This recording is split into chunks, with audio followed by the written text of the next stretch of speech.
Hello students, good morning. Welcome to your new lecture of design of steel structures. In the previous lecture we have discussed about your unit number 5 gantry girder, in which we have studied about your example. Okay, हमने last time आपके example जो है वो fourth step तक देखा था Gentry girder का, कि गैंट्री गर्डर का एग्जाम्पल कैसे होता है, कैसे कैरिड आउट होता है. ओके, तो आज हम वही से स्टार्ट करने वाले हैं. मैं थोड़ा रिकेप करवा देता हूँ. आपको एग्जाम्पल दिया था, design a Gentry girder for the following data which have crane capacity 200 kilonewton, span of gantry girder 7.5 meter, span of crane girder 15 meter, self weight of the crane girder excluding trolley 2200 kilonewton, self weight of the trolley or crab 40 kilonewton and minimum hook approach is equal to 1.2 metre. Okay, तो ऐसा data आपको दिया गया था. उसके बाद wheel base of crane 3.5 metre था, self weight of rail section 300 newton पर मीटर था, and take yield stress of steel, यानी कि यील्ड स्ट्रेस ऑफ स्टील आपको 250 मेगापास्कल दिया गया था. आपको कंडीशन दी गई थी कि assume no lateral restraint along the span. Okay, तो हमने सबसे फर्स्ट जो है वो फिगर बनाई उसकी कि कैसे होगा ये अरेंजमेंट. उसके बाद हमने फर्स्ट स्टेप में मैक्सिमम व्हील लोड फाइंड किया, जो हमें मिला 240 किलो न्यूटन. उसके बाद मिनिमम हुक अप्रोच 1.2 मीटर था, तो total weight of crane girder हो गया 200 किलो न्यूटन. और पर मीटर अगर हम देखना चाहें तो पर मीटर जो है वो total load divide by span कर दिया हमने, 200 डिवाइड बाई 50 यानी हो गया 13.33 किलो न्यूटन पर मीटर. ओके, तो ऐसा अरेंजमेंट हमने यहाँ पे कर दिया. Arrangement for maximum wheel load 240 kilo Newton और पूरे यूडीएल पे 13.33 किलो न्यूटन. हमारा जो स्पान था वो 15 मीटर था, और ये जो 240 किलो न्यूटन का लोड है वो 1.2 मीटर डिस्टेंस पे लगता है सी पॉइंट पे से. ओके, उसके बाद हमने सी के ऊपर मूवमेंट ली और आरसी और आरडी फाइंड कर लिया, यानी दोनों रिएक्शंस फाइंड कर लिए. और दोनों रिएक्शंस जो है उसके हिसाब से load on each girder each wheel आएगा आपका.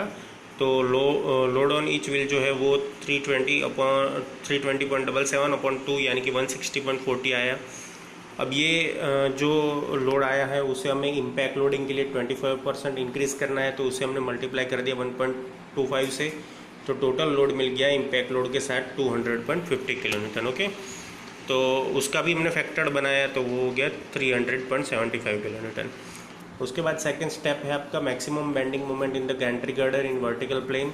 तो उसके लिए हमने ये अरेंजमेंट किया. देखो ये दो व्हील्स है जो 1.75 मीटर की दूरी पे है दोनों में. ओके, और बीच में इसका जो मिड पॉइंट सी आता है वो आएगा 0.87, जो कि 1.75 डिवाइड बाई 2 करने से आएगा. ओके, 300.75 एक व्हील लोड यहाँ पे, एक व्हील लोड यहाँ पे. ओके, बीच में उसका व्हील बेस है. तो मैक्सिमम बेंडिंग मोमेंट और जो यूडीएल्स होते हैं वो हमने डिस्ट्रीब्यूट कर दिए कि कितने कितने होते हैं. ओके, तो ऐसा करके हमने जो फैक्टर यूडीएल निकला वो 2.85 निकला. एंड ए एंड बी जो टू व्हील लोड्स है उसे हमने आर एंड आर बी से फाइंड कर लिया. उसके बाद मैक्सिमम बेंडिंग मोमेंट जो है वो ए के ऊपर अकर होती है, तो हमने ए की मूवमेंट एंड बी की movement at A and movement at B find कर ली. उसके बाद जो है वो हमने डायग्राम ड्रॉ कर लिया, बेंडिंग मोमेंट डायग्राम. उसके बाद थर्ड स्टेप में हमने maximum shear force in Gentry girder निकाला कि मैक्सिमम शियर फोर्स कितना आएगा. ओके, तो वो निकाला, तो वो मैक्सिमम टोटल जो आया वो सर्ज लोड 24 किलो न्यूटन आया. अब ये जो 24 किलो न्यूटन सर्ज लोड है वो 4 व्हील्स के बीच में डिवाइड होता है, तो सर्ज लोड पर व्हील जो है वो 6 किलो न्यूटन आया. उसके बाद हमने फैक्टर सर्ज लोड किया ऑन ईच व्हील पे, तो वो आ गया 9 किलो न्यूटन. ओके, उसके बाद जो हॉरिजॉन्टल बेंडिंग मोमेंट है ड्यू टू सर्ज लोड हमने बाय इंटरपोलेशन निकाली, तो वो I my is equal to 20.40 kilo newton into metre. उसके बाद ब्रेकिंग फोर्स निकाला हमने. एंड फोर्थ स्टेप में section selection for gantry girder के लिए सेक्शन कैसे सिलेक्ट करते हैं वो हमने फोर्थ में किया. डेप्थ जो है वो L/12 जितनी होनी चाहिए, यानी 625. And choose total depth of girder 600 mm. Width of flange जो है वो 187.5 से 250 mm तक आई. ZP रिक्वायर्ड जो है वो 1.4 MU/FY से मिला, और ये वैल्यू मिली हमें 3820 सेंटीमीटर क्यूब. तो इसके अप्रोप्रिएट ये तीनों क्राइटेरिया को मतलब फुलफिल करता हो ऐसा जो सेक्शन जो है वो हमने स्टील टेबल में से निकाला. तो हमने स्टील टेबल में से जो आई वाले सेक्शन होते हैं, ओके, आई वाले बीम सेक्शन होते हैं विथ चैनल सेक्शन, ऐसा हमको पेज निकालना पड़ेगा स्टील टेबल में से। स्टील टेबल में आप देखोगे तो आप ऐसे steel section with channel section जो है वो आपको मिल जाएंगे। तो उसमें हमने सिलेक्ट किया ISMB 600 with a channel ISMC 300। Okay, उसके बाद उसकी जो प्रॉपर्टीज़ है वो सारी हमने यहाँ पे लिख ली कि कौन कौन सी प्रॉपर्टी है ISMB 600 की एट द रेट 1.23 किलोन्यूटन पर metre and with ISMC 300 at the rate 0.358 kilonewton पर मीटर। ओके, सारी चीज़ें और सेक्शन हमने यहाँ पे ड्रॉ करके उसकी सारी डिटेल्स लिख दी। उसके बाद जो आज का टॉपिक है उसमें हम 5th स्टेप से स्टार्ट करने वाले हैं।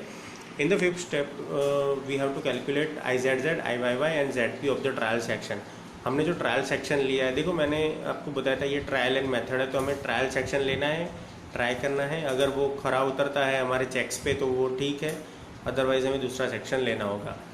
Now properties of a combined section के लिए हमें वाई बार फाइंड करना पड़ेगा। तो वाई बार जो है वो A1Y1 plus A2Y2 upon A1 plus A2 में से मिलेगा।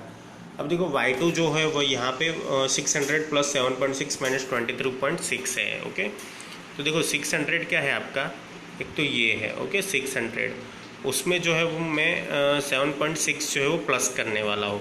तो 7.6 जो है वो क्या होता है कि वो आपका Y1 है, Y1 Y2 के लिए। ओके, तो Y2 के लिए जो 600 है प्लस 7.6 करना पड़ेगा।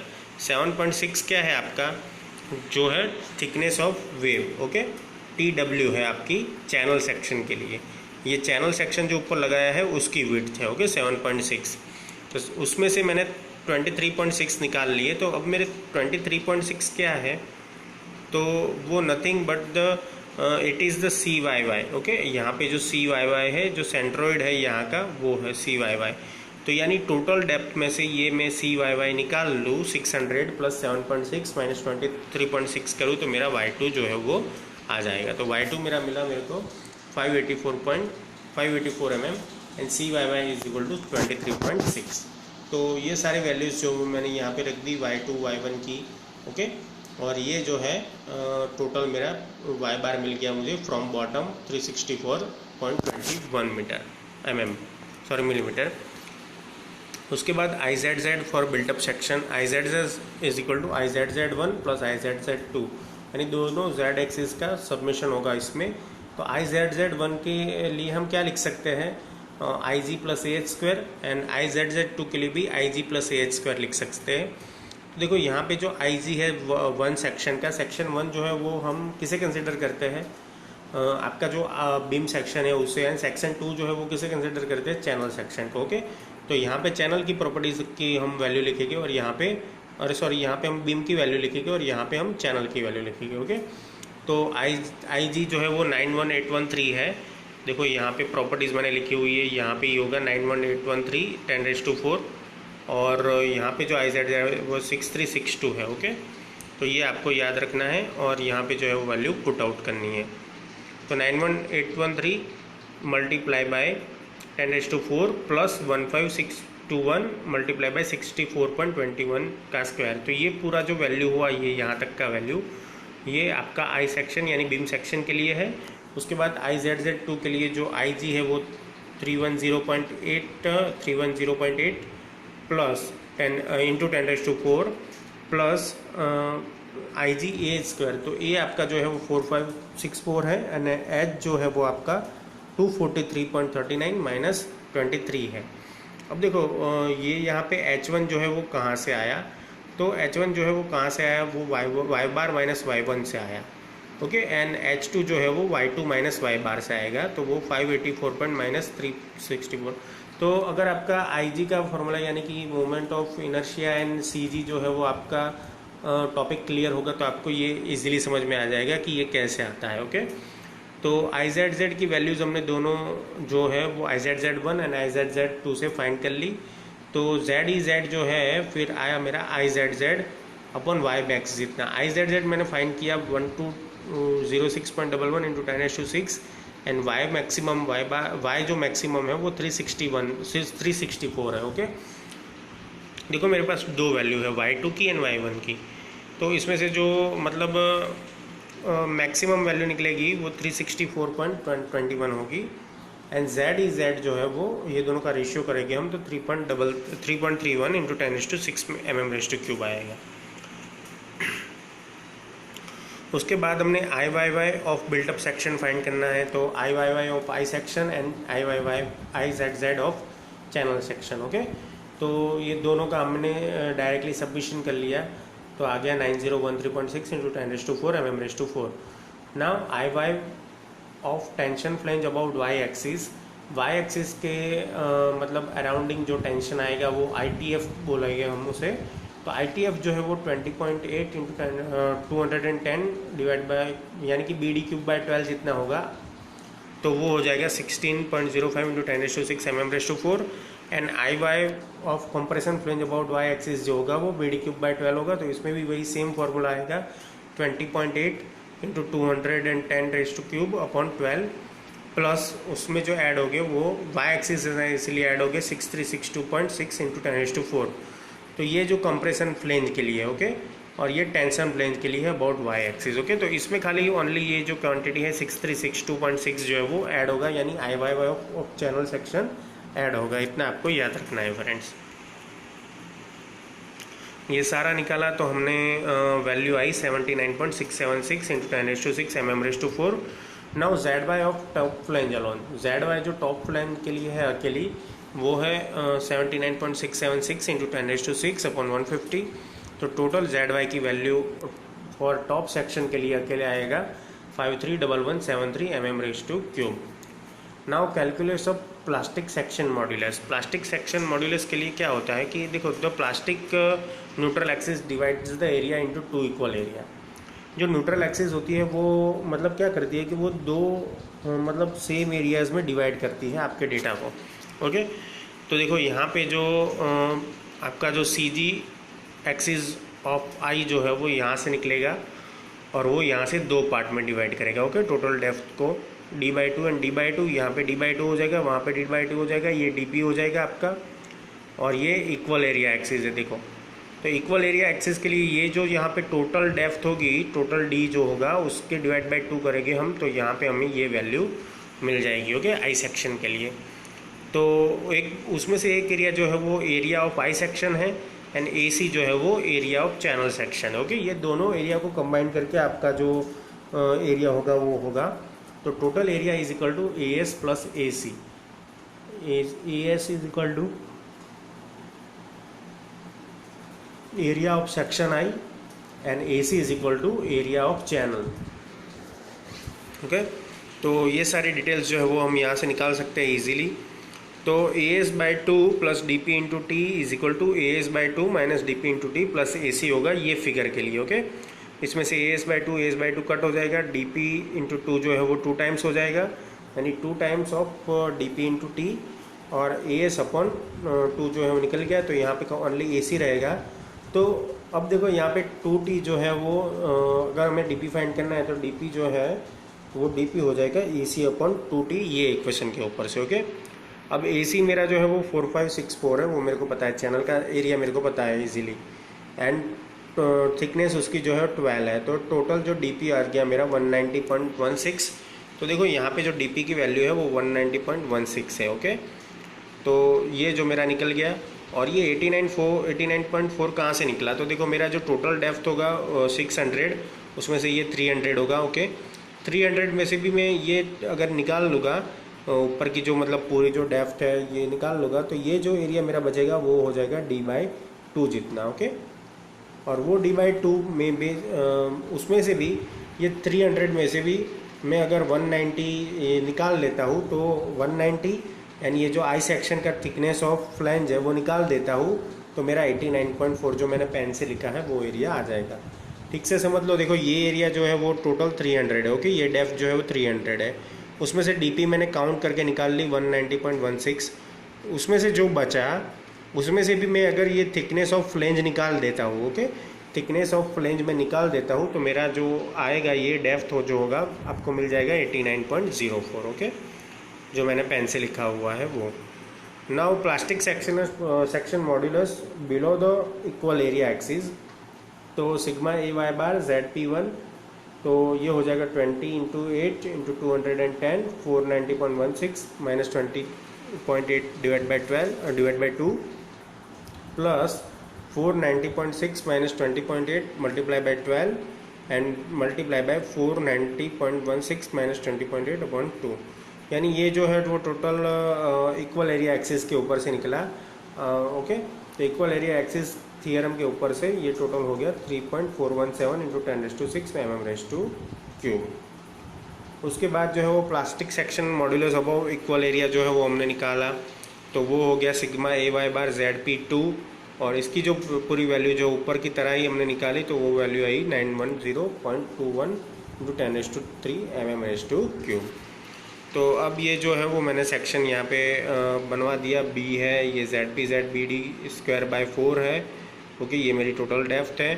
तो टोटल डेप्थ ZPZ जो हो गई वो दोनों का सबमिशन हो गया, तो वो जो है वो 4.327 इंटू 10⁻⁶ mm⁻³ हो गया, विच is greater then 3.82 into 10⁻⁶ mm⁻³ जो कि रिक्वायर्ड वैल्यू थी आपकी। ओके, देखो ZPZ की रिक्वायर्ड वैल्यू मेरे पास यहाँ पे 3.82/10⁻⁶ mm⁻³ थी, तो मुझे जो ZPZ मेरे सेक्शन के ऊपर से मिला वो उससे भी ज़्यादा मिला, यानी कि 4.327 इंटू 10⁻⁶ mm⁻³ मिला, जो कि 3.82 इंटू 10⁻⁶ mm³ से ज़्यादा है।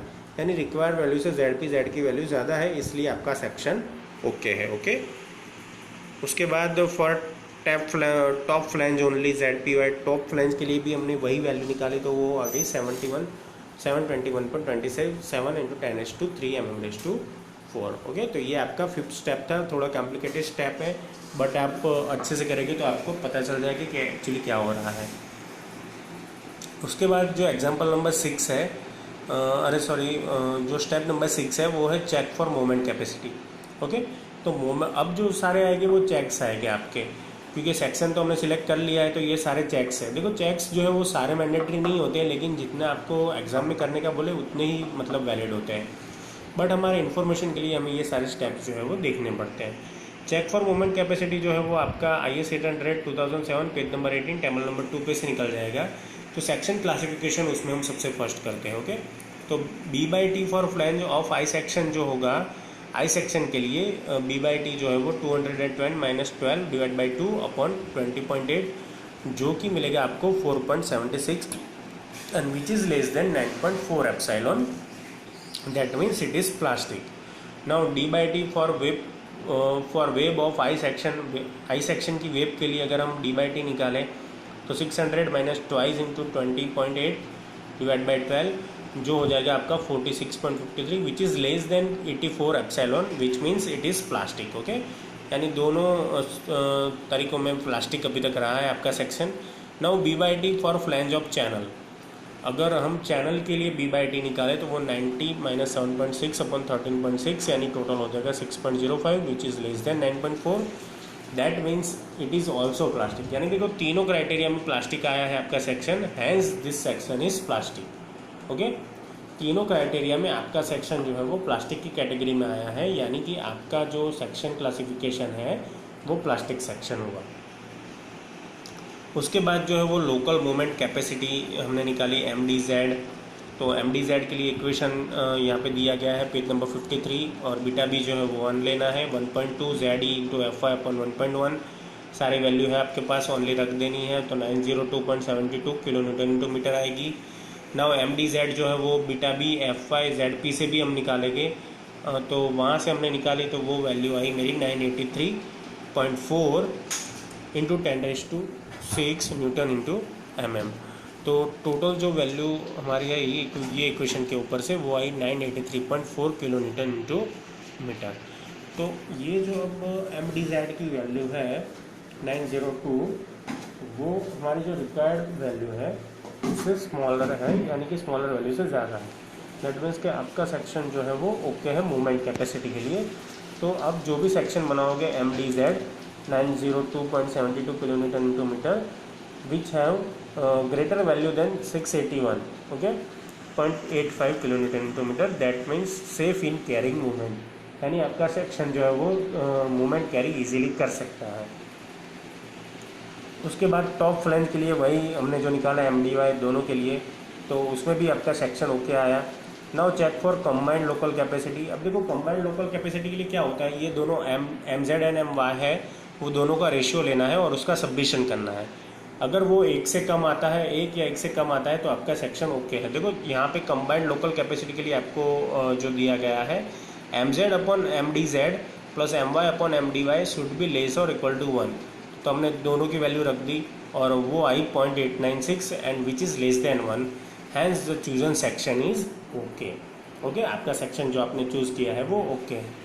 उसके बाद स्टेप नंबर 7 में आप चेक फॉर बकलिंग रेजिस्टेंस करेंगे कि बकलिंग रेजिस्टेंस का चेक जो है वो कैसे किया जाता है। तो IS 800 2007 close number 8.2.2 page number 54 पे जाना है आपको। MD का इक्वेशन दिया होगा आपको, BD into ZP into FPD। यहाँ पे beta B is equal to 1 होता है फॉर प्लास्टिक सेक्शन के लिए। अगर आपका सेक्शन क्राइटेरिया में प्लास्टिक सेक्शन आया है तो आपको आंख बंद करके बीटा बी की वैल्यू 1 लेनी है। Okay, now ZP is equal to ZPZ जो निकला है आपका 4.327 इंटू 10⁶ mm3। ओके, LLT जो है वो KL से निकलेगा। L मेरा 7500 है एंड K मेरा 1 है, तो टोटल हो जाएगा 7500 mm। Now RY is equal to under root of I upon Y, I Y upon A। तो आई वाई मेरा 9013.6 इंटू 10⁴ है एंड A की वैल्यू मेरी जो है वो 2185 है। तो टोटल मेरा आर वाई निकला 66.82 mm। Now KL upon R Y is equal to 7500 upon 66.82, यानी कि टोटल आ गया वो 112.24। अब देखो यहाँ पे जो 20 इंटू 185 एरिया कहाँ से आया, वो यहाँ पे लिखा है चैनल सेक्शन का एरिया एंड जो आपका मतलब आई सेक्शन का एरिया है, वो दोनों मिला के आपका 20 इंटू 180 सॉरी 20,185 mm² जो है वो आपका एरिया मिला। ओके, नाउ HF हमने निकाला, तो HF जो है वो 600 माइनस 28.8 माइनस 2। देखो ये सारे जो HF TF है वो आप जियोग्राफिकली अगर आप सेक्शन की फिगर देखोगे आगे जो मैंने दिखाई है वो, तो उसमें से इजीली निकल जाएगा। ओके, HF TF निकाला, दोनों का रेशियो निकाला, तो दोनों का रेशियो जो है वो 20.76 आया। अब देखो यहाँ से ट्विस्ट आता है, यहाँ से आपके बुक में मतलब थोड़ा स्टेप्स जो है वो ज़्यादा लिखे हैं, बट अगर आपको वो स्टेप पे नहीं जाना है तो आप table number 14 and table number 13A का यूज़ कर सकते हैं। सबसे फर्स्ट आपको FCRB फाइंड करना है from table number 14 and then find FBD from table number 13A। Okay, यानी ये दोनों टेबल का यूज़ करके आप बहुत सारा आपका कैलकुलेशन बचा सकते हो और डायरेक्टली FBD जो है वो HF अपॉन TF से फाइंड कर सकते हो। ओके, सबसे फर्स्ट हमें क्या फाइंड करना है, FCRB फाइंड करना है फ्रॉम टेबल नंबर 14 दी गई कंडीशनों के बेस पे, और उसके बाद जो है वो हमें FCRB की वैल्यू के ऊपर से FBD फाइंड करना है, जो कि मिलेगा आपको टेबल नंबर 13A के ऊपर से। तो मैंने यही किया और मेरे को मिला FBD 179.77, बीटा भी तो 1 था, ZP मेरा था 4.327 इंटू 10⁶, ये सारी वैल्यूज़ मैंने रख दी, तो आया मेरा answer 777.86 into 10⁶ newton into mm, which is greater than 681.85 kilonewton into metre, therefore it is okay. So we can say that beam is safer under vertical loading. अब जो है वो टॉप फ्लेंज के लिए ओनली निकाला है हमने MDY FY into ZY upon gamma MO। देखो यहाँ पे इस चैनल सेक्शन जो अलग है, इसलिए टॉप फ्लेंजेस के लिए हम अलग निकालते हैं सारी वैल्यूज़। FY मेरा 250 था, ZY मेरा 531173 था एंड गैमा MO मेरा 1.10 आएगा। ओके, तो ये सारी वैल्यूज़ रख दी, तो मेरा आंसर आया 120.72 किलोन्यूटन इंटू मीटर। उसके बाद है check for biaxial bending. Biaxial bending के लिए हमने चेकिंग किया, यानी दोनों को सबमिशन करके लेस और इक्वल टू 1 बताना है हमें। ओके, तो उसमें आंसर जो मेरा आया 1.05 आया, which is nearly equal to 1, therefore okay. Okay, तो ये आपका स्टेप नंबर 7 जो हुआ अच्छे से हो गया। उसके बाद जो है वो आपका स्टेप नंबर 8 है चेक फॉर शियर कैपेसिटी। अब देखो मैक्सिमम वर्टिकल शियर फोर्स जो होगा वो आपका VZ होगा और वो होगा 471.83, जो आपको पहले से हमने फाइंड करके रखा है। Now IS 800 2007 close number 8.4.1 page number 59 पे से निकलेगा आपका। Okay, share capacity of web. देखो शेयर चेक जो है वो आपने आगे भी प्लेट गर्डर में भी देखा हुआ है, यानी वही सेम है, VD is equal to AV into FIW upon √3 into gamma MO, यानी ये सारा मिला के आपको मिला 944 एंड 0.6 VD अगर आप करते हो तो वो आ जाएगा 0.6 into 944 which is equal to 566.4 kilo newton and which is greater than 471.83 kilo newton, hence it is okay. उसके बाद आपको चेक फॉर लोकल बकलिंग करना है, तो लोकल बकलिंग का चेक भी मतलब आपको clause number 8.7.3.1 page number 67 curve C पे से मिल जाएगा। ये भी हमने आगे प्लेट गर्डर में देखा था। तो देखो यहाँ पे at points of concentrated load, wheel load और रिएक्शन, यानी कि कॉन्सेंट्रेटेड लोड के किस्से में the web of the girder must be check for local buckling. Okay, जो गर्डर की वेब होती है वो हमें चेक करनी होती है बकलिंग के लिए। तो यहाँ पे बकलिंग रेजिस्टेंस जो होगा वो B1 plus N1 into TW into FCD होगा। Assume stiff bearing B1 is equal to 150 mm। देखो यहाँ पे B1 हमने एज्यूम कर लिया क्योंकि हमें दिया गया नहीं था, तो अगर एज्यूम करना है तो आपको 150 mm ही करना है। Now for 45 degree load dispersion on one side only at end, N1 is equal to क्या होगा आपका 300 प्लस 7.6 होगा। ओके, तो ये जो 300 है प्लस 7.6 मिला के हो जाएगा 307.6 एंड वो हो जाएगा आपके N1। Okay, now TW is equal to 12 and D is equal to 600 minus twice into 20.8 into 20, तो वो हो जाएगा 5184.4। Now web slenderness KL upon R, web के लिए जो स्लेंडरनेस रेशियो है KL अपॉन R वो हो जाएगा आपका 2.43 इंटू D अपॉन TW। ये सारी चीज़ें आपको पेज नंबर 67 पे दी गई होगी। तो अगर देखो 10 के डिफरेंस में 12.4 डिफरेंस आ रहा है, तो ये जो हम टेबल नंबर 9C की बात कर रहे हो कि बकलिंग जो है वो table number 9C plastic section के लिए निकाला जाता है पेज नंबर 42 से IS 800 में से। तो यहाँ पे हमने इंटरपोलेशन करके FCD की वैल्यू 100.84 लाया। ओके, न्यूटन पर mm स्क्वायर।